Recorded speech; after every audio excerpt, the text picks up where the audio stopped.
Monday, March 28th, 2022. Everybody would please stand and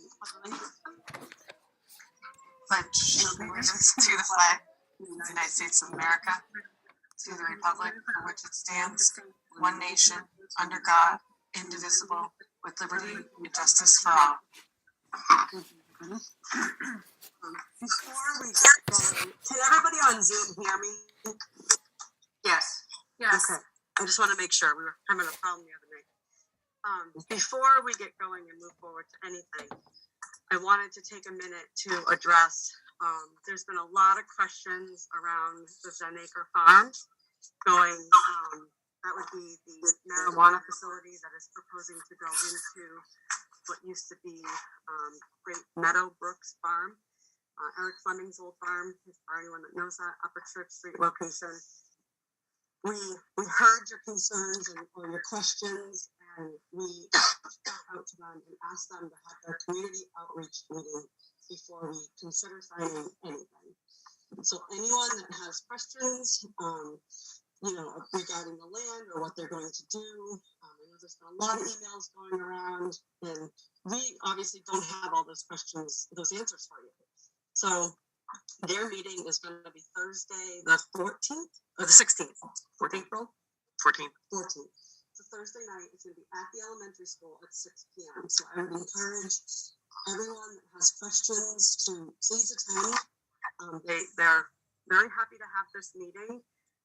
This is a process, just so that everyone understands the process. The host community agreement has to come in front of the select board before anything can happen. And us signing on it doesn't mean, they're gonna do what they're proposing to do. It doesn't mean that. It means that they can go forward with the process of going to the planning board, getting any special permits they may need, going through all the legal aspects of that. The conservation gets involved. They need to be on board with whatever they're doing, if it encroaches any wetlands or any kind of areas like that. So this is a very big process. It's not just us signing a host community agreement. We sign that so that the town can maybe get revenue if they are going to come into town and do a business in town. And we make, and that's public knowledge. I mean, I think it got posted on, did it get posted onto the webpage? I know it was asked. What? The host community agreement? I think so. I think it's been posted. So, I mean, that's public knowledge. Anyone can use it. That's the legal aspect of just the town signing the contract. And legally, if the town's zoning and bylaws allow such a business to happen, we have to be diligent. The town could possibly get sued if we didn't entertain that or, have that conversation with them. So the whole process is, it's not just sign on the line and, okay, you can go do what you want to do. And I just wanted people to understand that because there seems to be a lot of questions going around. And tonight, they're not on the agenda. We're not going to talk about them anymore. But I hope that at least anyone that's got questions, please go to that meeting because they will be there. And they did reserve the elementary school because I think a lot of people have questions and they're going to want to be there. So save that date. Put that date in your calendar because we won't be having a conversation or signing anything tonight or voting on anything. So just everyone understands that. Okay. Thank you very much. Perfect. Yes. Yeah, no, absolutely.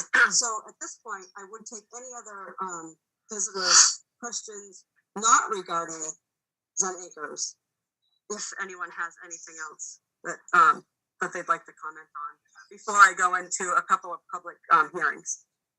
It's Ann Barnes, and I would like to thank Marty for getting the hanging gutter off the Page building. It's been hanging for a while, and now it's gone. Perfect, Marty. Well, thank you, Ann, for acknowledging that. I did see that the other day. I did not notice that it was down, so that's good. All right, anybody else? Okay, so then pursuant to Massachusetts General Law, Chapter 138, Section 15, the Board of Selectmen will hold a public hearing on March 28th at 6:30 in the Municipal Office Building 307 Main Street, Gilbertville, for a new all-alcohol package store license from DCTF Corp. DBA Old Furnace General Store located at 1839 Lower Road. A copy of the application is available at the Town Administrator's Office at the Municipal Office Building, 307 Main Street, Gilbertville, Mass. And I believe Amber, yeah, I think she's on. I see her over there. Okay. Amber, do you want to tell us a little bit about what's going on and just kind of explain the business? You're on mute. No. I'm going to be opening what used to be obviously Clover Hill. It's now Old Furnace General Store, and it's going to be a convenience store. I applied for the alcohol permit or license. I am planning on opening the ice cream window again as well, and I think that's pretty much the main things that I'll be doing. I am planning on trying to do some kayak and canoe rentals as well. Obviously that would be seasonal. But that's about it. Okay. Does anybody have any questions in the audience? Julie, Rob, anyone?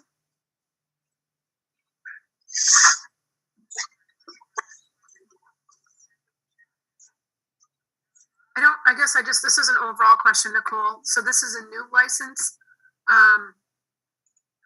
How many licenses will we have available after issuing these licenses? I can't tell you that right off the top of my head, but there are several available. Okay, so we have sufficient licenses available to grant this license? Yes. Okay. So there's different licenses. There's package store and then there's restaurant. And there were so many that I didn't even look to see if we were at the cap because there's so many open licenses.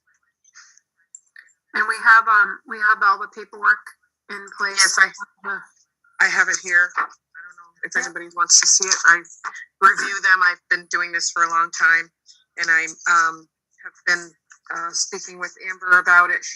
It's a complete application. She, did it really. She filled it out completely. So the only thing I thought was that she should maybe be advised to go to the planning board, either for a waiver or for a site plan amendment. But other than that, it's fine here for this board. So that doesn't affect what we have to do for this. No, it never does. Okay. So it never affects. I just recommend that when, just so she knows her parameters on what she can do, or what that she should just reach out to them. And, it's on the record here that we're advising you to reach out to the planning board to show them what you're doing. Now you say you want to do kayak rentals or something like that. It might be expanding. So just reach out to them to see if you should go in front of them or even just get a waiver of site plan. Okay, will do. I have the A1 form here ready for you guys. So, Amber, when's the anticipated opening? Hopefully June 1st. It's kind of dependent on how everything's moving forward with all the different boards and everything that I need to go through to get the opening done.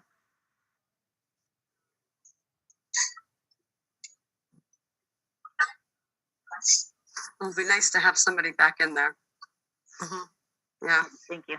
That's I'm great. looking forward to the opening. And the kayak rental sounds fun, actually, with the landing right there across the street. So if that's possible, that would be fun. Yeah, I think that it would be a good thing to be able to do there. Cool. Does anybody else have any questions, comments before I close the hearing? It's so funny when I know. Could you just reiterate again when that Zen Farm meeting is? I came on a couple minutes late. Oh, sure, Nicole. It's Thursday, April 14th. Make sure I have the date right. It's at the elementary school at 6 p.m. It is posted on our webpage too, on the calendar. Okay. Anybody else regarding this though? And I will. I do have one question. Yep. Moving forward, if the board, if you guys approve the application, what ends up being steps moving forward? So that it gets submitted to the ABCC, and they then make a yay or a nay for you. It has to come from us. So we submit it on your behalf. Okay. And then, yeah, relatively 30 days, actually, we'll both be notified. You and the town gets notification if there's something, and then if there's something missing, they'll reach back out to us. They're pretty Okay. thorough about, keeping good communication open with both the town and the applicant. All right. Thank you very much. You're very welcome. All right, if there's no further comments or questions, I'm going to close out this hearing. 6:41. 6:41. Okay. And if anyone wants to make a motion, So I will make a motion that we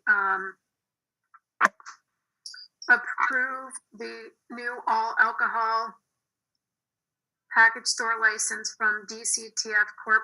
DBA Old Furnace General Store located at 1839 Lower Road. Second that. all those in favor? Julie, yes.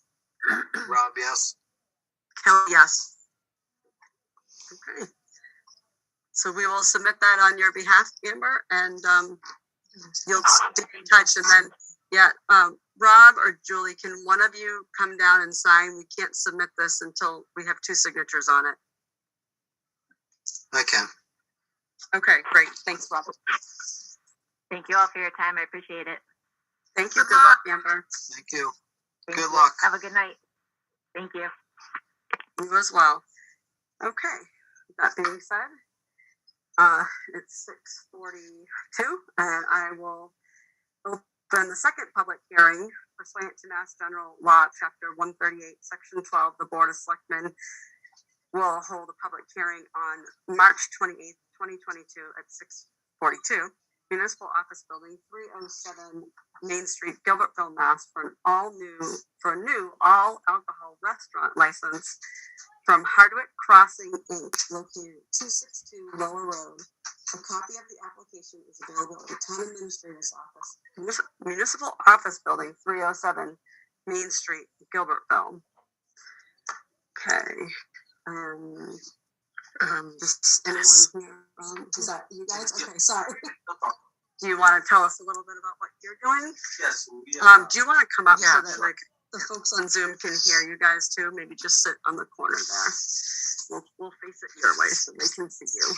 So we're reopening Dunroman Country Club as Hardwick Crossing Country Club. We're applying for our liquor license for the golf course, the restaurant and bar area for the golf course. So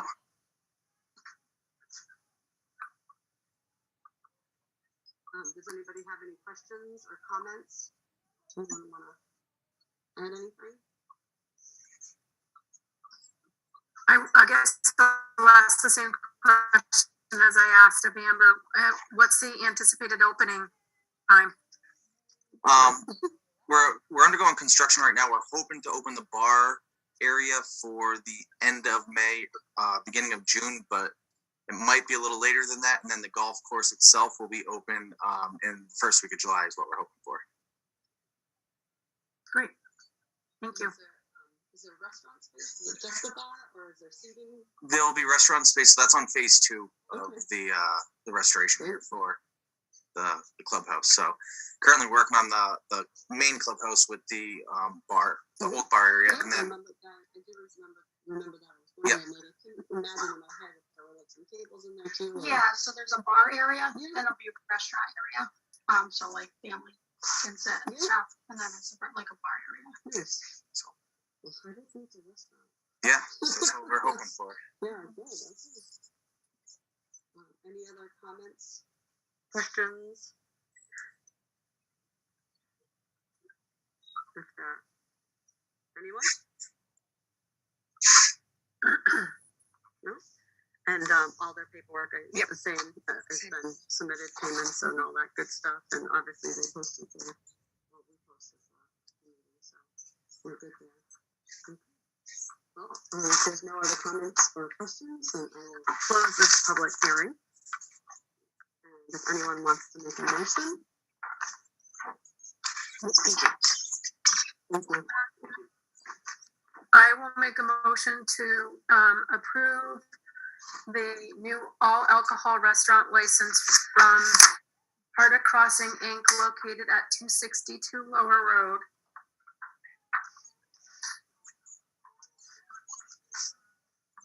I second that. All those in favor? Julie, yes. Rob, yes. Kelly, yes. All right. So same process as I explained earlier. We submit this on your behalf to the ABCC, and then they'll notify us if they need anything additional, or whether it's a yay or a nay from them. They're very good to communicate. So, okay. So good luck. Thank you. Yeah, great name for your business.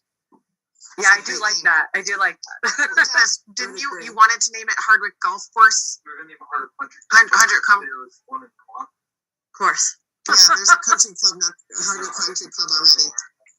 So they had to Yeah. change it. Well, there is a Hardwick, Vermont. So okay, there is. I did discover that once upon a time. Funny. Have a good night. You as well. Thank you very much.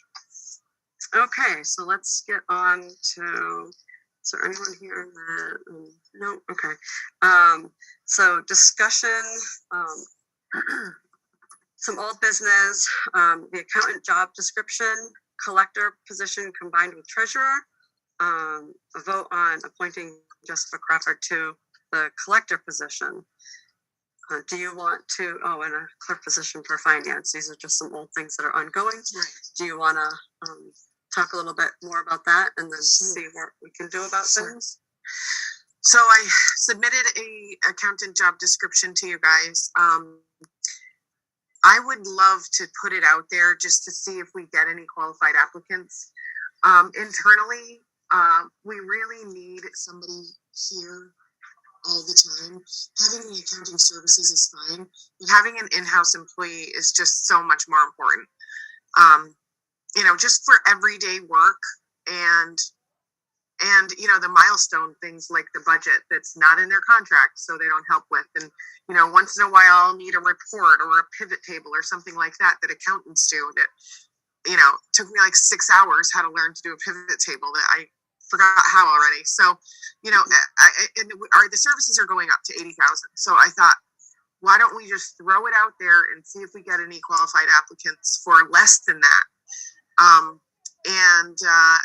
All the agencies that we're currently working with are fine with that, going with an in-house versus accounting services. So with your approval, I'd love to just put this job out there and see if we get any qualified applicants. So I'm going to chime in really quick too, because when I first, looked at this and I thought, we've got so many things on the table right now. And there are changes that need to be made, and where I do believe that we're trucking along and making them and, to better the town. And I don't disagree with seeing what's out there. It may be that we don't get any bites back, and, we won't be able to move on it right now, but I personally think it's worth putting it out there, posting it and see what happens.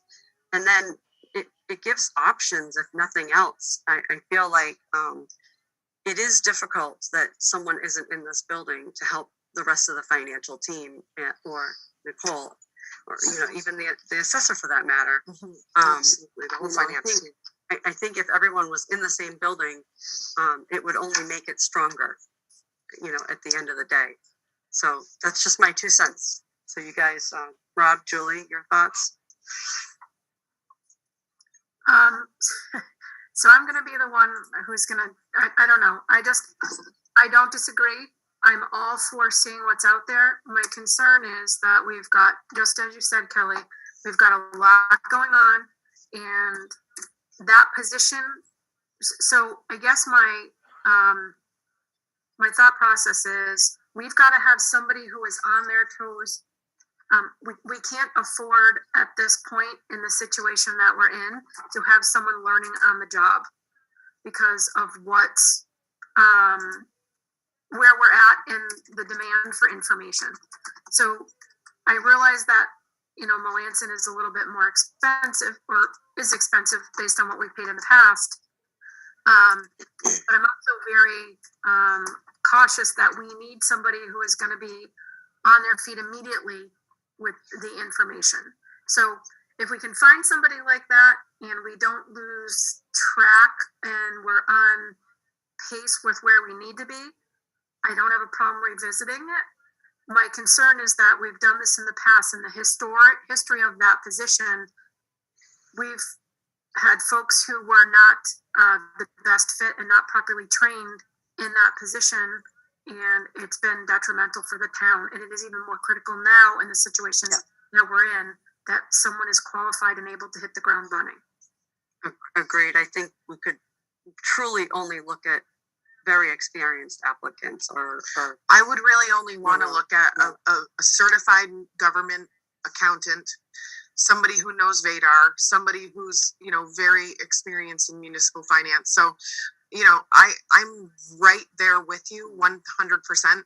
I just think that it could be a good time for us to go out right now, before we sign a new contract with Melanson. And they're fine. That's what they are for $80,000. So, so I'm just hoping that maybe we're going to get somebody. I think as an additional sorry, Julie. As an additional follow-up, anyone in that position, anyone who is going to go for a position like that is going to want to make a decent salary, especially with those credentials. So my guess would be we're still going to be paying a position like that is going to command a significant salary. So I think we need to be prepared for that. I agree, and I think what we're paying Melanson right now, we could be competitive, and have that person in house. Mm-hmm. I do believe that. I guess, but we don't know unless we put it out there, I guess, is my thought either. And maybe we don't get what we're looking for, and then we'll know the landscape. Correct. Yeah. Rob, I'm sorry, I said your name now twice, and I cut you off. I'm sorry. No. You guys finish your thoughts. I'm pretty hesitant on this one because I feel like if we go through the motion, we have to be prepared to move forward. Do we have time with everything going on to even start? You're gonna put a thing out there and not interview, or are we gonna interview people that we think possibly or have the credentials we're looking for? I don't know. Definitely. Like I said, I think that if we put it out there, I think Nicole's qualified to weed out or weave through. I don't want to sound but and even before we even consider in-person interviews, I mean, I think that's what you did with the collector. Mm-hmm. So again, and if we're thinking about this for the upcoming fiscal year, then we do have to act on it. And we don't know unless we put it out there. And I personally, I'm in favor of trying it and seeing where it lands. And I think we know how to get through the storm. We've been through a few in the past year, so I think we're all fully capable of doing it. Yeah, but we also have 2 people right now that do the work in that position, because it's not only the accountant, it's her assistant. So there's more than 2. There's a whole team. There is a whole team. Mm-hmm. Right, for $80,000, we're not just getting one person; we're getting a team of people that have an understanding of the regulations. That is true. I just want to consider, and if you don't do it now, I mean, it's completely up to you. That I'm taking this time to do this because I feel like what's the best option. Well, you know, it's an important part of us leading and managing the town. And yeah, we have Melanson, we have a few people that work. It's minimal. We don't have anybody that's dedicated to us. They'll get back to me within a few hours when I want something. They absolutely will. Sometimes it's in an hour, sometimes it's the next day. I just feel like there might be somebody that would be willing. And, you know, I know the salary would need to be competitive too, but this is a very small town with a very small budget. And it's not like, you know, the accountants in cities. And I will say, again, I just left Palmer, and the accountant there with a $45 to $50 million budget with 12,000 people is making 70,000. So I think, you know, that we could be competitive with something with that. If we put a salary like between 60 and 70, depending on qualifications, and then have somebody here dedicated to us, to Hardwick, 32 hours a week.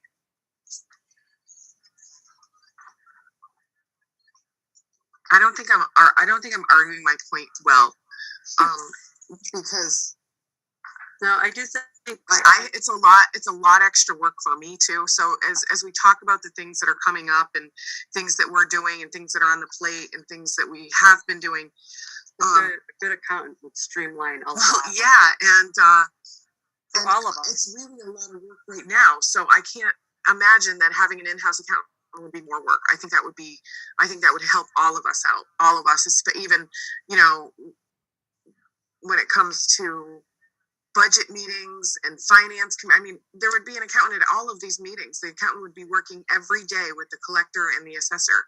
And I would even propose that we would move the the treasurer collector downstairs and have the accountant with them, probably in the planning board or something like that, and move them up. And then everybody's down here, you know, all together working cohesively, and daily, you know, and again, dedicated to us, to Hardwick, where Melanson, they're an accounting service that serves many towns.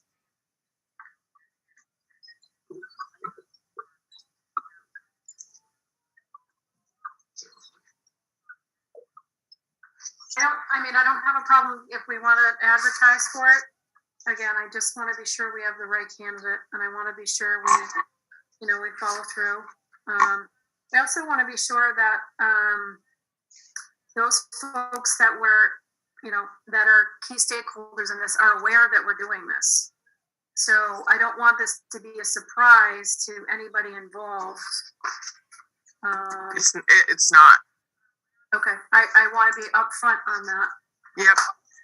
I checked with everybody, and I've been discussing it with the town staff, you know, that how great it would be if we had our own in-house. Clearly, they need to be qualified. I understand your reservations and hesitation due to past practice, but I can assure you that anybody that I brought to you would probably be able to just start off right away and know everything, because most municipalities that would be this size use Vadar, so that's the software, and that's, you know, you just jump from one town to the next with the same number and the same software, and learning our system and Massachusetts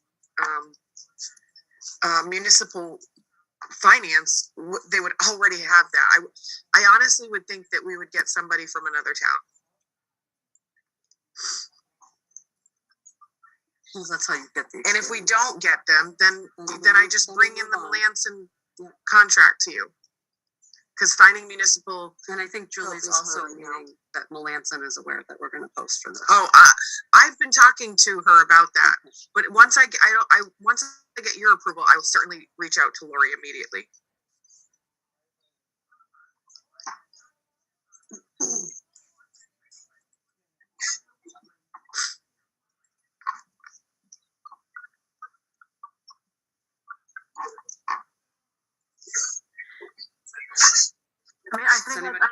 I think that's all I have on it. I just want to be sure. Okay. It sounds like you've thought it through.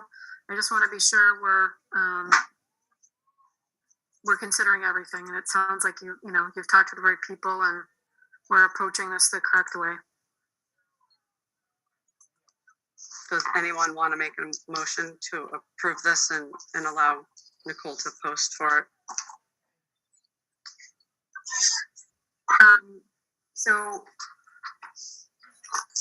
I will make a motion that we authorize the accountant job description and authorize its posting.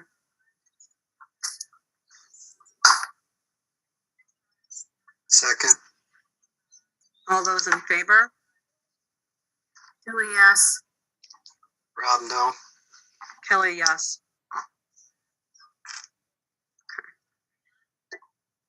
Thank you, guys. So then, yep, so now, the next, again, old business is the collector position. So I've reached out to council and I've got the language for putting it to town meeting to combine them. As we know from the last meeting, that DLS will be strongly recommending that we combine these two positions, especially since there's a vacancy. And then we were also told by DLS that it's not illegal or unheard of, or even, it's common practice that the same person is, speaking of, the same person is the treasurer and collector. You can appoint the same person to be treasurer and to be collector. Now, I certainly didn't want to do that without having another person in there, because we can't expect Jessica to do the 2 full-time jobs.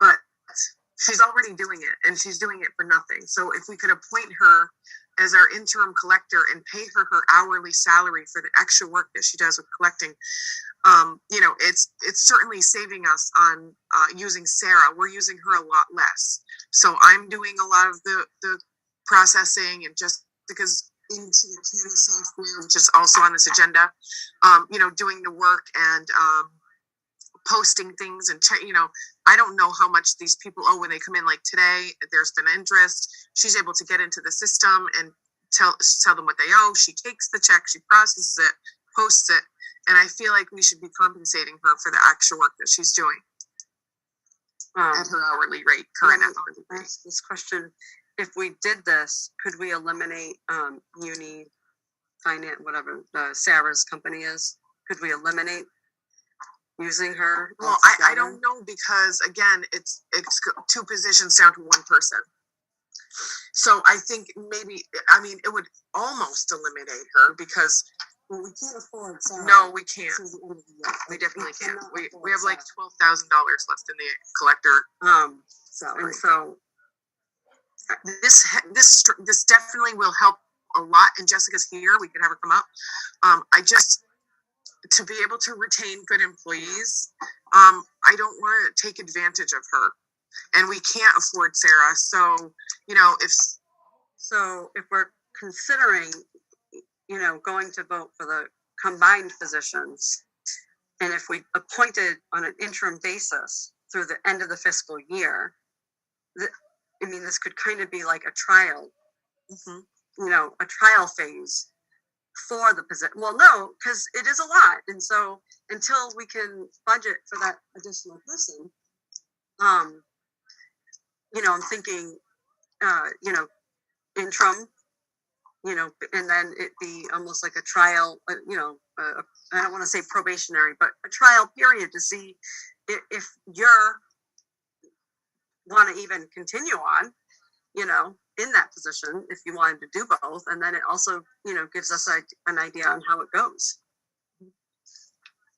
So I would, that's my 2 cents. Julie, Rob? I guess I would say the same thing. Discussion about the accountant. It clearly is too much work for one person to do. And I know that, she's doing it now. But I also, I just want to be sure that, and I also understand that we can't continue to, go the way that we're currently going from a financial standpoint. I'm okay with doing it on I would want to make the appointment only till the end of the fiscal year. Because, I think if the position It would have to be reappointed at the new year anyway, just like her treasurer position. Any appointed positions get, reappointed annually. right, but they don't typically get appointed. Do they typically get appointed around June 30th? Yep. They do, okay. Yeah, I think we did last year's, to be honest, I think we did right like the 25th or the 28th, whatever Okay. the meeting date was. We did a whole bunch of them. Yeah. Okay. So, because here's what I think is going to happen. I think the demand, again, same conversation with with regard to the accountant. And again, I'm not speaking about the current position, the current person in the position. I think anyone who is in that position filling both shoes it's going to be a lot of work. And we cannot let the ball drop on that. We've got to be current with our numbers and making sure that everything is accurate, because we're going to be held to a certain standard. Absolutely. And I don't mind giving it a trial run to see if it's going to work. I think clearly if you're going to combine those positions, those positions have to have a clerk, whether it's part-time or whatever that. Agreed. Yep. But I mean, we can't. So we're allowed to, if we appoint her to that position, we're allowed to use the funds that are there, Nicole, to continue to compensate her. Yes, that's what we're paying Sarah out of. And I definitely understand this too, but like I said, she's already doing it, and Jen is helping, and I am helping, and Mike is helping from that software that we're trying to get away from. It's on this agenda. And so we're all kind of just hobbling along and making it happen. And we understand that, what needs to go out and when it needs to go out, and we're all working collectively. This isn't a long-term sustainability, but until, for the next few months while we transition to this, combined position, and then getting a clerk, which I would also recommend be full-time, then, this is really the best option that we have. And, I'm a contracted employee, and I'm certainly not looking for extra compensation, but I would really like to see the staff get compensated for what they're actually doing. So along those lines, if the assessor is helping with this and we're not compensating her, Yep. how does that all work? She's not really doing what Jessica's doing and getting into the CAMA system and processing all the checks. She can't as the assessor, but she'll let us know what the process is, or kind of look at when we're sending out. We just have to send out Eagle Hill's next sewer bill, and we're all looking at the numbers together from the CAMA system. So she gave a couple of comments on the numbers. So she's not doing like a lot of physical work or a lot of work. She's just sort of not necessarily. She has the knowledge, yeah. right, from just being here for so long. I think it's just a knowledge-based help. Jessica makes somewhere around $26, so it's about a lot less than Sarah. Right now, we're paying Sarah $125.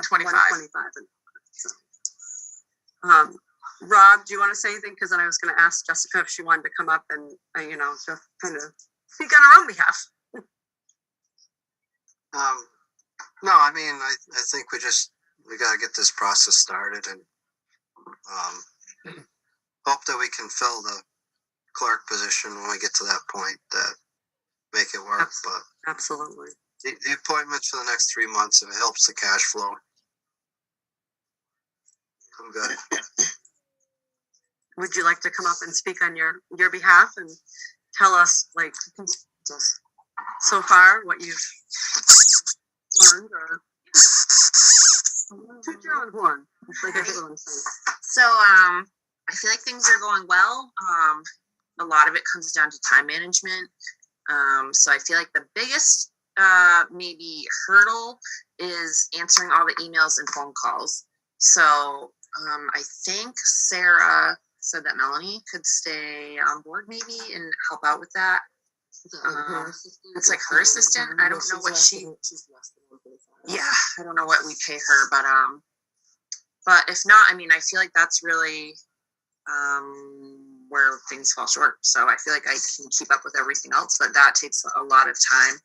It's getting back to people through calls and emails. So everyone else has been really awesome and helpful, and yeah, we're all pitching in and being a team. Yeah. And so because it's been a couple weeks now that I've been. She learned the collector system, the camera software. Yeah. And so she's got it on her computer. That would change if we go to Vadar. Yes. Yes, and then that would be easier. oh my gosh, so much easier. So, I don't want to say too many negative things about Camo, but I can say that Vadar is much more efficient, faster. I think it's been a struggle because the two systems don't speak to each other. That too. And I know that we have, I think we talked about this too in the past, that it's, kind of on a hurdle to try to make that transition. And so if everybody, is interested in that transition, I think it would be Saves so much time when I'm doing things on Vadar. It's so much faster. That's we're going to talk about that in a little bit too. Okay. Anything else? I don't think so right now. She's doing a great job. Awesome. Thank you for helping out. And, let's see if we can get you paid for that. All right, we're back here. Does anyone want to make a motion?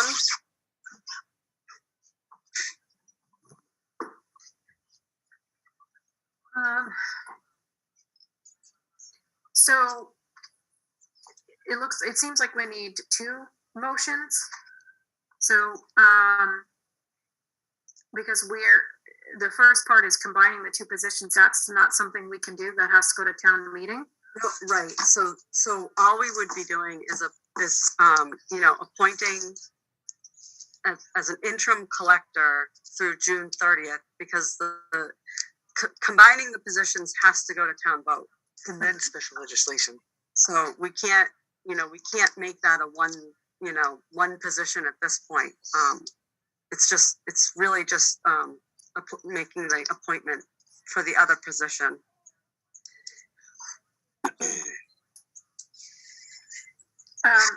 So I will make the motion that we appoint Jessica Crawford as an interim collector through June 30th, 2022. Is there anything else I need to include in the motion, Nicole? No, I think that's good. Maybe just add at her hourly rate. Oh, okay. Because right now you're hourly, but you're paid Right. so like a salary. Yeah. What I had thought would be a good idea would be like if she's working 4 hours in the collector's office, then we'll just pay her for those 4 hours as her hourly pay out of the collector budget. So just have to keep good tabs on your time spent where. Yeah. Okay. Does that make sense, Julie? Sorry. Yeah, so I'll revise the motion that we appoint Jessica Crawford as interim collector through June 30, 2022 at her current rate per hour. I second that. All those in favor? Aye. Julie, yes. Sorry. Rod, yes. Kelly, yes. Thank you. Oh, Ryan? Just quick one. You're going to advertise for that assistant like prior to, so that hopefully starting July 1, because assuming that town meeting action approves it and then the legislature, that's still going to take some time. You're going to have, you can still Correct. reappoint the treasurer, Reappoint. Collector, but it would be good to have that position ready by July 1 if you just stipulate. Absolutely. It It would be. So Jessica and I have already, I put together a job description for administrative assistant to the treasurer collector and sent it to Jessica so she can add or take whatever she sees fit to send back to me to bring to you guys to approve. Because I think, hopefully the last meeting, because I was like the last week or so. it is crucial. It would be ideal to have someone in there as soon as possible, Yep. as soon as possible, obviously, if the funding's voted on. To July 1st, I mean, not as soon as possible, but July 1. Okay. Thank you, Ryan. I think we're done up here. No other old business. Some new business. We have the Assistant Emergency Management Director resignation. Christopher Lajoie. I'm not sure I'm saying that correct, but I did forward you guys the email that Eric sent to the board. So I hope that you had a chance to see that, because I meant to do it like Thursday or Friday, and I apologize that it slipped my mind until this afternoon. So, we're just looking to accept his resignation. So I'll make the motion that we accept the resignation of Christopher Lajoie, AEMD. Second that. All those in favor? Aye. Rob, aye. Judy, yes. Billy, yes. Okay, the next thing is the IT bid that Nicole put together. And you sent that, oh no, it is in this packet. Okay, Yeah. perfect. She did send that ahead of time, and then it's also in our packet. Nicole, do you want to speak on that? So we are all, and I have 2 staff members in here right now that can attest. Nobody's happy with Paragus. They're not responsive. They're not quite knowledgeable. They charge us for all their time researching on what to do. I can go on and on, but none of us are happy with Paragus, and I mean none. When I had an employee come in last week and say, "Can I just vent?" and she just went off, and I said, "You know what? We've got to do something about this." And they're like $2,900 a month, and they're going up again. They said, "We're absolutely going up." So I spoke with the town of Goshen, who took over for Hampshire IT. I spoke with the town administrator there, and she said that just kind of out of kindness of their heart, they went and accepted this Hampshire IT, even though they were defunct, because there was no other way. So to allow the towns to keep having this IT, they use Paragus. She said they're okay. They're not that happy, but they're okay. So good. Maybe they're great over there, but they're not for us. They haven't been since I started. But now it's to the point where I knew that we could get out of there in 30 days. This is what I'm trying to think of her name over in Goshen, but anyway, she said, "No, you just have to give them 30 days notice," because I thought we had to stay until the end of the year. So this worked out when I looked at the calendar, because it's got to go to combis and goods and services on the state website, and the next publication is April 4th, which is next Monday. And the deadline for submission is this Wednesday, which is the 30th. And then I would love to be able to give them a notice and then be done with them by April 30th. And April 25th, we could look at bids again, because I'm on vacation on the week of the 18th. So if we just put it out for 3 weeks and then open them on Monday the 25th at night, and then by Wednesday we could make a decision. Or even if I look at them, I don't know give how you to a give recommendation. the recommendation, right? We could technically have somebody the next day. And I've reached out to a few IT firms, and they say that they can start literally the next day after an award, and don't necessarily need the other IT, but it would be nice if they could see what the environment is, but they don't need it. Just in case they aren't good, So you're vendors. suggesting give our notice to Paragus before we? Yes. Oh, okay. Well, keep it tight with our pants down. Well, I'm very Without confident that support. we would have good bids. But I mean, if you guys don't want to do that, it's entirely up to you. And I know it may seem like a lot, but what we're dealing with on a daily basis is the reason that I'm doing this. So Because I'm this is gonna, not working. I'm like, and I think we all get it because we dealt with this last year when we were dealing with everything and everybody was complaining, everybody, from the police department to, Everyone.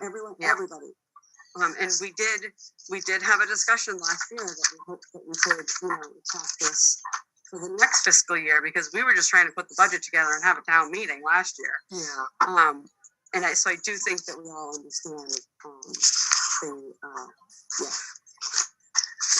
So after enough of the unsuccessful work that they do, and for us on a daily basis, I just thought that it was important to just put this together and get it out there. Like I said, I've reached out to some who have come to see our environment as well, and I have confidence in them that they already said, yeah, we can start, which I can't just give it to anybody. I've got to put it out to bid, and I've got to get the lowest bidder, etc. But I'm very confident that we would have somebody ready to go. And this Can I make a comment? I'm sorry. This is Will Van Arsdale. Sure. I live here in Hardwick. I know some of you. This is serendipitous. It's amazing that you mentioned this tonight, because I am having a terrible time with Paragus right now. I'm about to fire them. They run my IT at my house from my home office. And I have remote employees. I don't have any local employees except for one part-time person. I have a planning board special permit application in process right now. We just moved my business, my engineering business, from Natick to Hardwick. Rob and I have known each other for a long time. I've lived here for 13 years, but full-time this year for the first time. Here's my point. Paragus has been running my IT here for 18 months, and they are horrendous. I have 2 employees who are computer geeks who work remotely, but I can't pay them to do computer work because I need them to do my engineering work. And we all agree Paragus is awful. And I found a replacement. Paragus will be fired. They've cost me countless hours and many dollars. They are a growth-based company. Okay, so I don't want to cut you off, Will. I'm not trying to be, but we probably shouldn't just have a bashing meeting on a company. Not really the place to do that. But we get it. Yeah, we get it, and we feel your pain too, because we're feeling the pain too. My question, Nicole, is that this covers everything that needs to be covered. The police department. Yep. Any issues with Yes, I had Kevin look at it too. Okay. Yep. I had him add the software that he has. Okay. Because that would be, I know they run a couple of different things. Yeah. Okay. Yes. There is even some software on here that we don't even use, but I just want to make sure it's covered because we never use it. Okay. Yeah, I do think this is we did talk about it. I think it's probably, if we have this window. Yeah, and I apologize. I understand that the tone was strong, and that's okay. Well, I simply encourage the town to go through the process, and I understood. But Thank you. We just we'll keep it real. That's all. Julie, Rob, do you guys have any questions or? I guess speaking from my own experience switching IT firms, and I guess I just like to say that I worked with Paragus a little bit when we were between administrators, and circumstances change for everybody. They met the need for us at a time when we needed them. So it's circumstances change and things change. So I would summarize our comments by they're just not the best fit for us right now. I guess I would say that they have many, many things that they were working on, things in the works, like new servers, all of that kind of stuff. I want to make sure none of that information is lost. So to the extent that we know what needs to be, and I also appreciate that someone's going to do their own look at when they come in. But I know there are a lot of things that they were working on. So if we are going to terminate their services, I would want to have an exit. If you know what they're doing, Nicole, fine. But I'd want to make sure that somebody has an exit interview with them and gets a listing of all of their things that were in process. So we can make sure that stuff doesn't fall by the wayside. Yeah, so our monthly services are pretty cut and dry. Like we have however many licenses we have for Microsoft, we have however many devices we have, however much hardware, software, etc. So that's all set. That's like the regular, IT talk. Special projects. I actually had a meeting with Paragus last week to go over a new server that we need and getting us new workstations because these are so old and slow. And I was working with Angie today in the Board of Health. It's almost unworkable. So I wanted a quote from them, and he said he was going to send it to me the next day, and I still don't have it. So, I know what we need, and I asked them for it, and they haven't given me a price proposal yet. So, we don't have anything in the works as far as new servers yet, but we will with the new company. And because they were looking at all of that last year, correct, Julie? They were, but there's other issues. Like there was an issue with the assessor's office and switches in the assessor's office, and I'm not sure any of that stuff's been resolved. And so nothing's been resolved this year. Yeah. So maybe that's the problem, and maybe almost starting fresh with someone coming in and just doing an evaluation can help with that. But I guess my point is there may be some things that are not apparent on the face, like the assessor's switch in that old switching and wiring wasn't really apparent. So that's maybe not something somebody would notice. So if there are things that maybe somebody wouldn't notice, I'd want to be sure we have those. No, yeah, thank you. And we definitely are aware. And when these people came in, I showed them what's in the planning office and what's in the assessor's office. And where our equipment is. And Kevin was very knowledgeable because he was in here before, with all of this equipment. And honestly, this is really what they do. And I think all of these firms will know how to migrate over. Yeah. So the transition is not always easy. We always have great expectations about what the transition is going to look like. And when you sort of sit back and you go, oh God, how'd we get here? I don't think we can, it's going to be rough. The transition is going to be difficult, I would imagine. And hopefully we find somebody that can deliver the level of service that we need. Because clearly Paragus isn't meeting what we're looking for right now. Right. Yeah. Rob? I think you need to change. All I've heard is complaints, so something's. But I think Julie's correct. You're gonna have to. It's never smooth. We all know that. Nothing ever goes seamlessly. I will say I did work through one that was pretty. It was pretty good, but also been through a nightmare one too. So I think it's just if we're gonna do this, people need to know there's a level of patience that's going to have to be involved with the migration, like anything. Are you okay with that? So yeah, I think I think it's time to maybe put this out there and see what we get back. So I would take a motion if anyone is willing.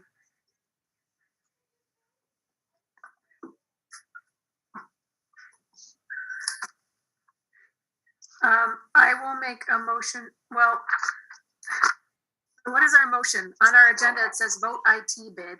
So am I making a motion to put this bid out for IT services? Correct. Yes, to be reviewed on April 25th. So that's my motion. Second. All those in favor? Julie, yes. Rob, yes. Ellie, yes. Okay.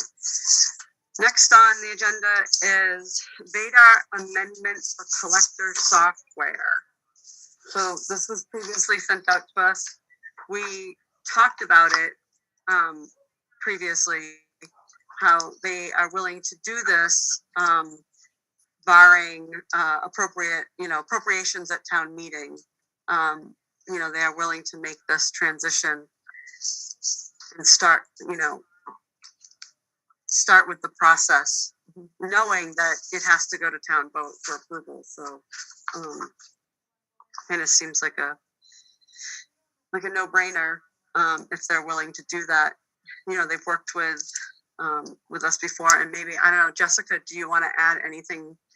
I think you've spoken or been kind of the person communicating with them about it. So Yeah, it's kind of a liaison between Vadar and us.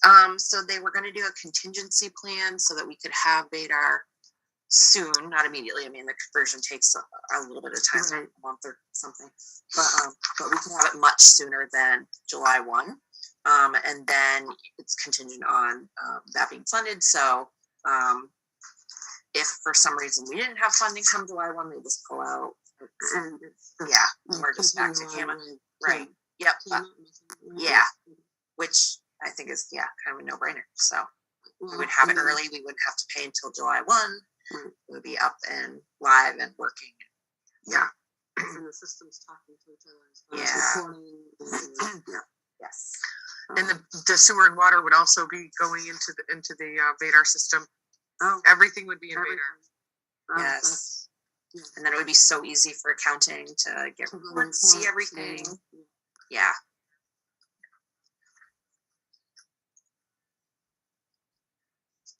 Julie, Rob, do you want to add anything? Questions? Just, there were emails going back and forth about the cost. Can we just go through the cost? Yes, so in your packet, there is a little spreadsheet. It's colorful. It's got yellow at the bottom. Unless it didn't scan color. I've seen Okay. it. So there's an attachment C, property tax, utility, and cloud. So also would be cloud-based, which is amazing. The one-time charges are $11,350. That's what we got last, in the proposal. But they're also willing to do 2 3-year plans. So we pay $79, $85, $40 a year for the next 6 years, and then we would come out to the total of $47,912. They had a couple of options. There's a few options. Doug from Vadar was here today, and there's a few options that you can choose. But I thought that this, 0 interest over 6 years was the best. We already pay $6,000 a year to Vadar, which was in your last packet. I didn't put it in this packet, but I had a report for what we've paid Vadar over the years, and it's a little over $6,000, and so it would be $79.85, but we would get rid of Kama completely and Mike Quinlaven completely, and we would just be on Vadar. So the support is $49.90 a year. So after we get outside year 6, is that what we're going to have for a cost for support? Yes. For that one module? It's 3 modules. Yeah. But it's us taking that $11,350 and dividing it over 6 years instead of paying the upfront cost. So if you see where it says total, the bottom has $79, $85, $40 all the way across for 6 years, and then the tops has $23,447.40 for the first year, and then you see the typical $48.93 a year for the next 5 years. Right, but I guess my question is that $49.90 for support is only for this module? No, this is for everything, for all of Vadar.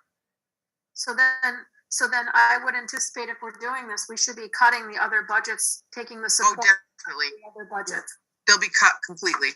Yeah, that was my point. It's roughly $5,000 a year for all modules. So that means, yes. So we're either going to split this because the support is included in each individual budget right now.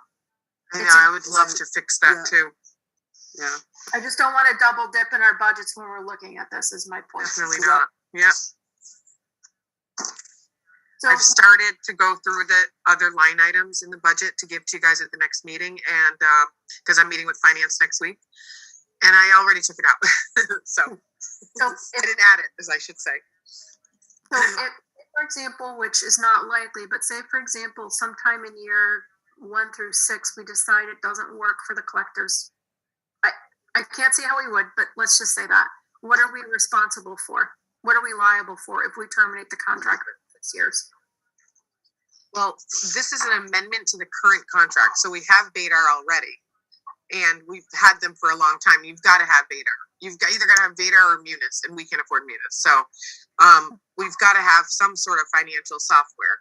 So this, you know, if it, which is not going to happen, but if they decided that the collector wasn't working, we would just probably still be paying for it for 6 years. I don't see how, or maybe they would let us get out of it. I mean, they're a good local business, but I mean, I'm bringing this to you because the system doesn't work. CAMA's not used by any municipality besides Hardwick. I understand. I'm just asking the question so that we understand if we terminate the contract in that 6 years, what are we responsible for? So if we could just clarify that, if they'll let us get out of the contract, just so we know. Okay, so I mean, it says, you know, that the obligations of municipality under the agreement or any amendment for any fiscal year are subject to appropriation to the municipality of funds sufficient to discharge the obligations, accrue that year. If for any fiscal year during the agreement, funds for the discharge are not appropriate and authorized, so funds appropriate and authorized are insufficient for that year, the agreement shall terminate immediately. The municipality shall have no further financial obligations under the agreement. Okay, good. It sounds like we can get out of it. Yeah, if we just didn't fund it, we could get out. If it wasn't funded.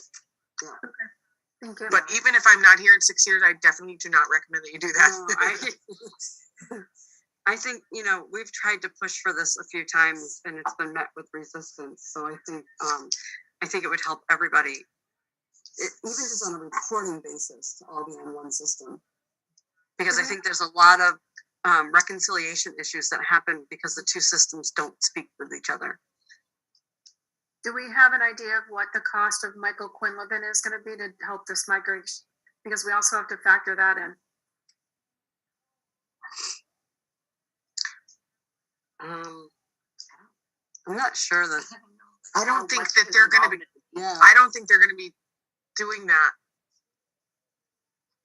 Can we clarify? Yeah, of course. Because that's an extra cost that we may need to consider if he's going to be consulting on the, because it's his proprietary software we're moving from. So I just would want, I'd want to understand what his role is going to be in this. I want to say Vadar did say that they have converted from CAMA in the past. So it's something They're familiar with. Didn't Good. see any issues arising. Yeah. Yeah. That's good. Okay. All right. Do we feel comfortable to vote on this? Just as long as, you know, we clarify about CAMA? What were you? What is the time frame we're looking on doing this now and paying for it in the new fiscal year? Correct. Yes. So that they can start the transition. Yeah, so they're willing to accept the payment July 1st, but I think, I don't have a problem voting it, but I want to understand, make sure we have enough budgeted if Mike Quinlivan is going to charge us for this, because he's going to probably charge us currently. Yeah. I just want to make sure there's enough in the budget to do that. I can certainly find out. I could have earlier, but I can't now. So yeah, Right. Anyway, Right. so. But yeah, that's true. We're I don't- budgeted. there is a to line pay item for him. through the end of the fiscal year. Right. I don't have a problem making a motion on it. I just want to be sure that there's enough and we're not caught short. Yeah, absolutely. No, absolutely.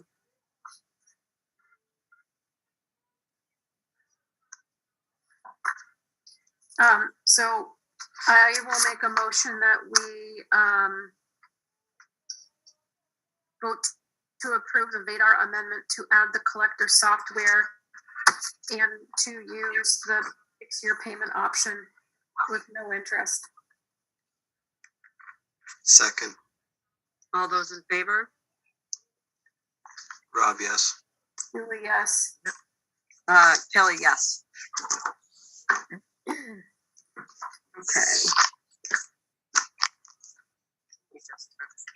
Is the next thing the letter from the town of Ware? Thank you, Jessica.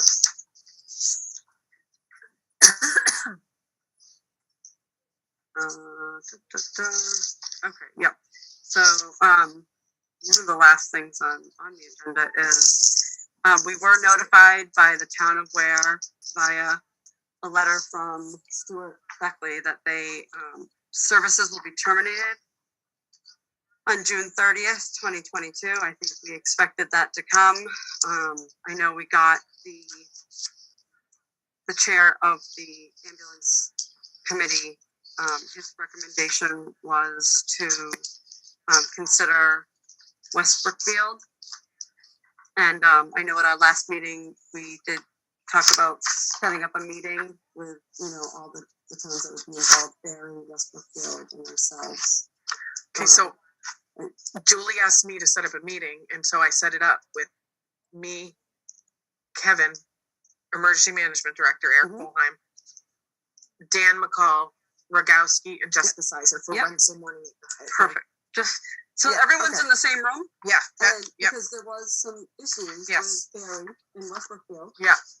They were concerned about the level of care, and now that they do have their ALS, then hopefully you guys can have report back to us. Yeah, we'll report back to you at the next meeting because we do have Ware till the end of the year. So.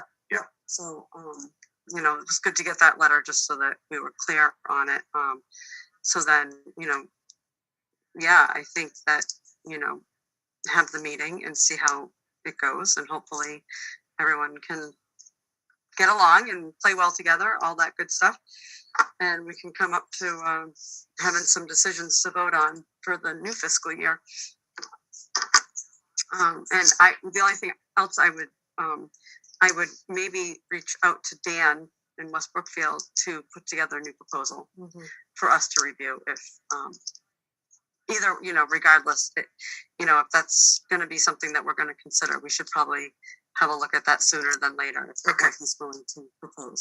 Okay. It's been a while, so he may have some changes he wants to make. I know, it's been over a year since we've seen something. So I think, does anybody else have any comments about that?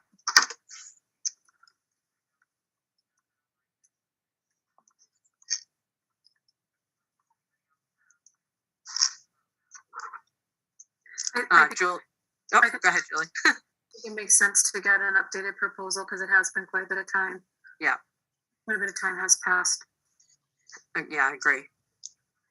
And we need to work on this. Sorry, go ahead. We need to work on the service zone plan. Yep. EMS. We also need to make sure that, I don't know if Kevin is in the room. I think he was in the room before, or maybe he wasn't, but we need to. He's not here. He hasn't been here. We need to make sure that from a dispatching perspective, that the dispatch, we give him enough time to redo what he needs to do with dispatch. Correct. That's why, I think we need to look at this sooner than later. Right. Now that we know, But yeah, I agree. Rob, do you have anything to add? No, we just need to keep moving forward with this problem. Yeah, agreed. Well, hopefully, I know West Brookfield was really eager to help us out in the past. So I think that, we can, good things can happen, going forward. I think Ware is struggling right now with still the loss of Mary Lane, and that's, done a number on them. So they probably have to just figure their own stuff out. So, okay, town administrators report. So confidential mediation is with USDA is ongoing. It's been going really well, and I hope to have an answer to you all very soon. We are still, the audit is still ongoing. We're assisting with documentation for them. I think it should be done probably within the next month. YouTube for viewing meetings at home has been created. We're still waiting on the supplies. So the room isn't ready yet, but we are up and live on YouTube, and we have a channel that's on our website for watching old meetings or for previous meetings. I still, with the town clerk, have the town census on my report. He would like to just make sure that everybody's returning it and how important it is. The municipal vulnerability preparedness charrettes, we had one last Thursday. We'll have one this Thursday. It was really informative and enjoyable, and we talked about a lot of things, good and bad. And so I'll have an update for you at the next meeting. And then the assistant EMD resigned. And then level 1 budgets, I'm meeting with the FinCom next Monday, I believe, next Monday or Tuesday. And then I should have I call it level 1 because they're still so in working session sort of budget. So I don't know if you guys have a specific, how. So what we've done in the past is everyone, presents their budget, sends it to the town administrator, put the spreadsheet together, and then we review it. So, whether it's level funded but like we typically have looked at it all, salaries and everything. And typically, people level fund their salaries to start unless they're contracted and they know that there's an increase or anything like that. And then like pretty much together, like last year, we met, and most of it was Zoom, with FinCom and the board, and anyone else, but we go line by line through it. And just, if we're over, under, we look for where we need to try to cut. We look for, what things can be shifted. Okay. So that's kind of how the process has been in the past. Great. Again. No, that's what I can do. And I can give you level funded, salaries and, any explanation for expenses, and then a 2% raise for everybody in another column. We did that. We did that last year to see the difference. The difference. And of course now all of these, there's every single contract just about is going through negotiation. So that's still up in the air, but that we'll have to. Yeah, that'll be last probably, but yeah. So I'll have it to you guys at the next meeting, and then we'll have to schedule FinCom. Yep, looking at them together as. Yep. And there was just one more thing. I got a letter in the mail today from DEP, and it's to the water district. The DEP drinking water program has reviewed your per and polyfluoroalkyl PFAS, right? Initial monitoring waiver application submitted on March 16th, 2022. I don't know who submitted that. I didn't submit it. Mass DEP does not approve your request to waive the April 22 and July 22 PFAS monitoring at location 10,000 well 01G. This determination is based on the detection of PFAS contaminants in the January 22 sample. So there's a contact if we have any questions, but I wanted to ask you, who's responsible for this? I haven't been able to delve into Hardwick water enough to understand. I don't know if East National Water represents us, because we pay them as a vendor. Yes. I would probably say we call the Christine. Okay. And just ask, because I'll call tomorrow. I don't, as far as like monitoring and billing, I know Marty's helped out with the meter readings, and we bill based off meter readings, but. Well, we were talking about that, and they may be the proponent or the ones who. We got it too, so. Right. So I'll call them then. I mean, I was talking to Marty about it, and you're talking about just the Hardwick Water District, and saying it's sort of like really in disrepair and needs a lot of work, and there's no money. So I don't know what we do about it, but something needs to be done about it because we can't wait until it totally collapses. Marty was saying that there needs to be all new meters put in. You know, I mean, I don't know if it's something that we deal with the fees or with, you know, we don't have any capital money. Nobody's so. The problem is there's very few users on it, and Mhm. so I think, Julie, correct me if I'm wrong, but I think 3 years ago or 2 years ago, we increased the rates, and it was substantial because there's only so many users on the system. And I know that it has been an ongoing issue because it's not funded. It's supposed to be self-sufficient, and Right. it's not because. Have you thought about selling it or anything like Yes. that? Has anything been looked at into?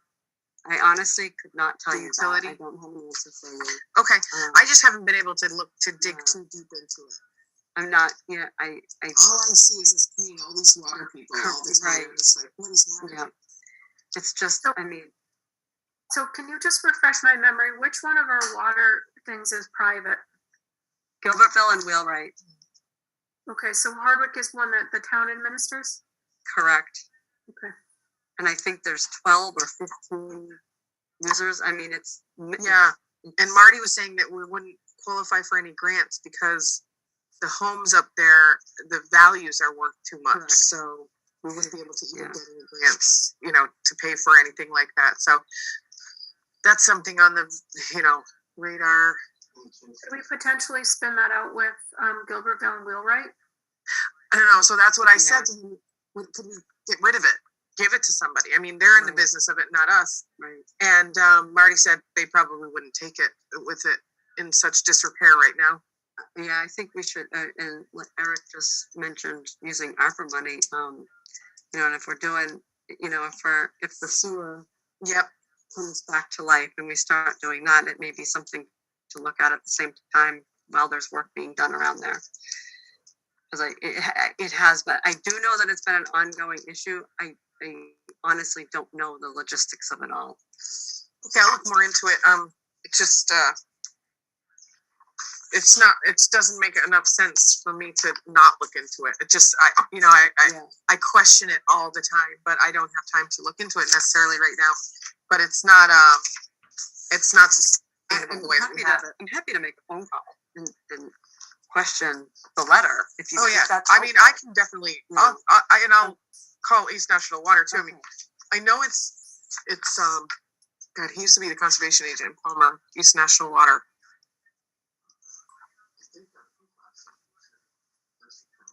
Yeah. This is kind of a new thing come up in the past 5 years. But if there is evidence in that, then that's a whole other can of worms. Yeah. Okay. The tax is based The what? on the library. The tax is- For the system or in the library? So what's this pump station that's by the school? The old Ruggles? Well, I think they still It's a use well. that Right. library, I think. No, Okay. So the well's there and the pump wells that they station, run like the also- pumps are in the library? well, not the pumps, the pressure. Okay, yeah. Huh. Yeah, I think it may be time to do a little investigating on management of that. Somebody's in charge of this. I guess I don't know. I'm thinking it's that East National Water. But there must be somebody in town. They're from Palmer. Because there was a- That's the problem. Yeah, we got a bill for something, and I was like, "Whose is this?" I thought it was wastewaters. But they just do it. And it's more than just testing. We send out We the send out bills. the bills. Marty does the meter readings.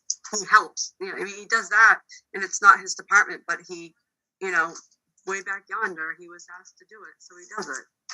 Right.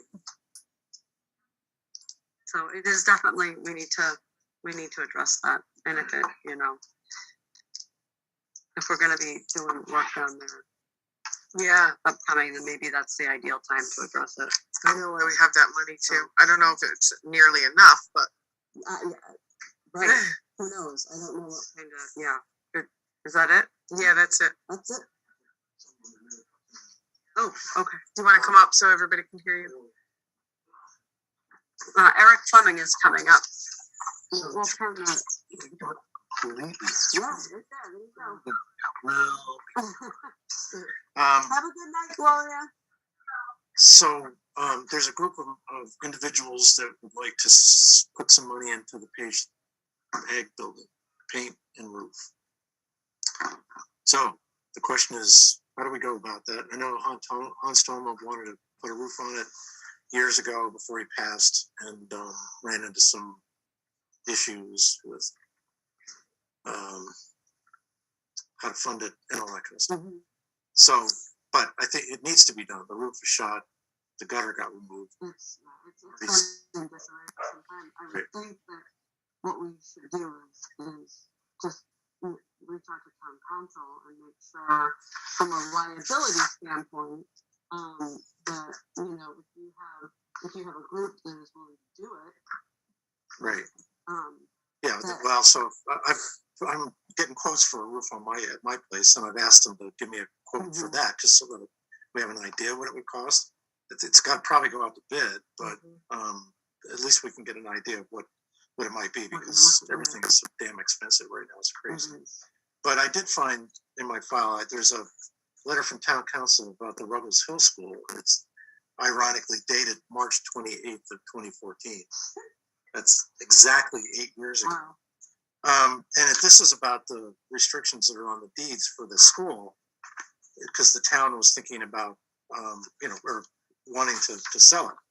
And then the capital planning committee we had at the time recommended to the Board of Selectmen that they sell the school. And that was, well, the next meeting was April of 14. So they initiated this, but I think there's one of these for the page. So I know at one point we were going to put it out to bid, and we did. 3 times, yeah. And no one, Right. we got a couple of bites and nothing happened. Right.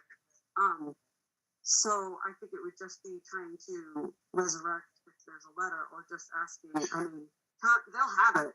Yeah. They'll have it. Well, because the issue at that time for that building was that there was a right of first refusal from the Mixter family for a right of first refusal. And Teresa said that they had looked into that and said the town council had said that has gone After so many years. Right. Which is the case on Correct. these three restrictions on these 3 deeds. At the end of it, he says it's gone past its right. But it would be good to have that letter if we can find it. Correct. Now, are you looking just to improve it? Well, I think what the town needs to do is sell it if they can. I mean, along with this thing. So then, are you looking to improve it? And then if the town were to sell it, you're, well, maybe. The funds. Well, I guess the question is, can we sell it now?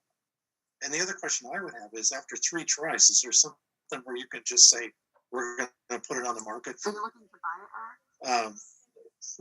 Well, no, I'm being very frank. Like, if you want me to go to town council and ask questions, I need to know what to ask. Well, it needs to be sold. Okay, so the question is, how do we go about that? If an individual or a group wants to come in and buy it, I mean, personally, I think the fair should have it, because there's no parking and it would be good for them. But I've heard they don't want it, but they don't want it under the condition it's in. That's the problem. So if it got fixed up and then given to the fair for $1, can you do that? We can certainly ask. Right, but I don't know that. Well, that's what I mean. After 3 tries, that's. So, do you want to try to maybe put an email together? Sure. With some, like, this is what we're thinking, Sure. and then Nicole can forward it to town council. Sure. Does that make sense? Yeah. I want to give you the answers you want. Yep. I was thinking that it would be good if you guys put together like an ad hoc 3-member group, no voting capacity or anything, and take some of these town-owned things and research them and figure out what the heck we're going to do with them. Oh, there's a few. I know. There's a few. And then there's some non-town-owned buildings that need to be dealt with too, but at least at a minimum, the town-owned stuff, so we can unload this stuff and get it, fixed up. I think the Ruggles School would be, desirable for somebody. The white building right here. Well, the white building is probably a nuke, but I mean, 4 or 5 years ago when we took the seniors out of there, Mhm. I went into the closet upstairs and the ladder that goes into the attic, water was pouring down, and that was 4 or 5 years ago. So what's it look like now? You know, but these things, we kind of need to deal with them.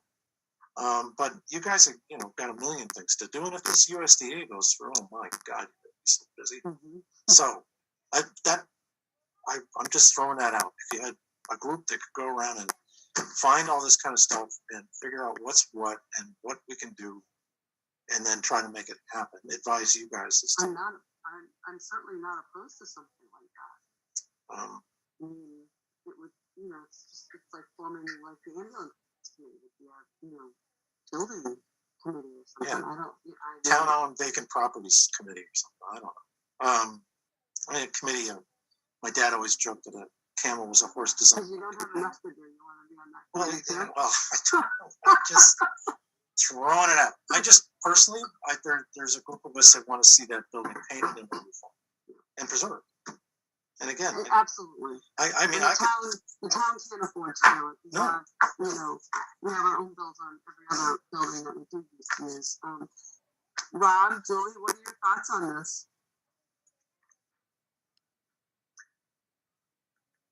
You're muted. No, I'm here.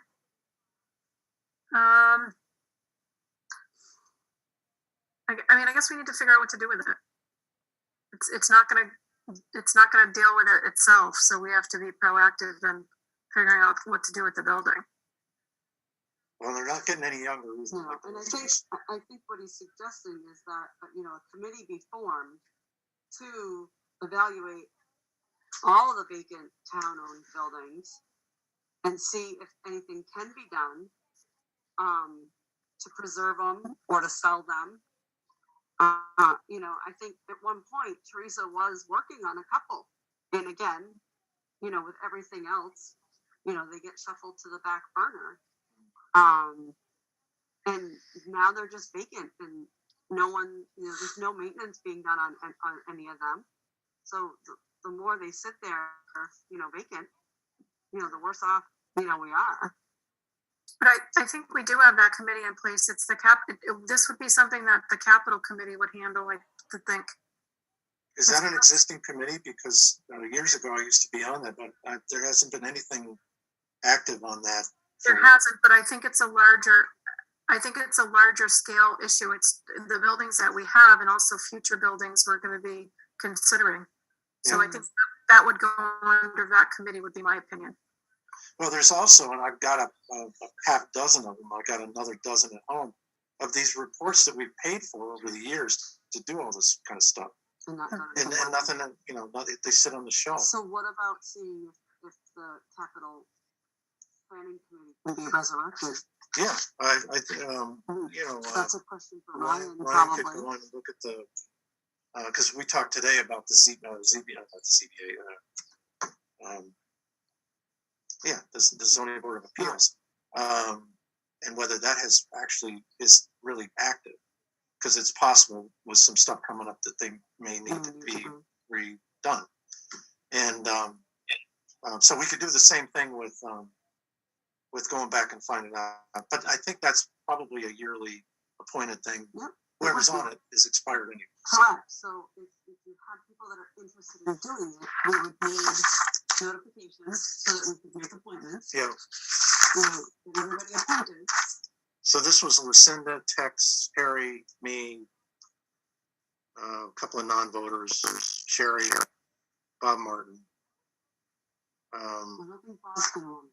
No, I think he's in China or something. I don't know. But anyway, we could certainly try to find a group to get together on that. And we have these reports. I mean, we got more So documents. I think that's the starting point. Right. Is that get the group back together. Okay, I'll to talk start to Ryan. looking at that stuff. I'll talk to Ryan and see who was on it. And go from there. I think honestly, I think it's a great idea because nothing's being done with them. Yeah. And it is a shame. As soon as the roof goes, it's so long, as you know. Absolutely. Rob, do you have anything to add? I just maybe make sure you limit the number of people on the committee, maybe to like 5 or something, just to. Yeah. Yeah, I'd even make it maybe 3. So that. It's a non-voting. So that's gonna be whatever's on record for the. Oh, for the capital, yeah. Correct. So if it's gonna go under the capital planning committee. Yep. That's already been designated. That's 5. Which is, Yeah. 5's not crazy, No. but I agree, you get too many in there, then you're not getting anything done. Right. Let's face it.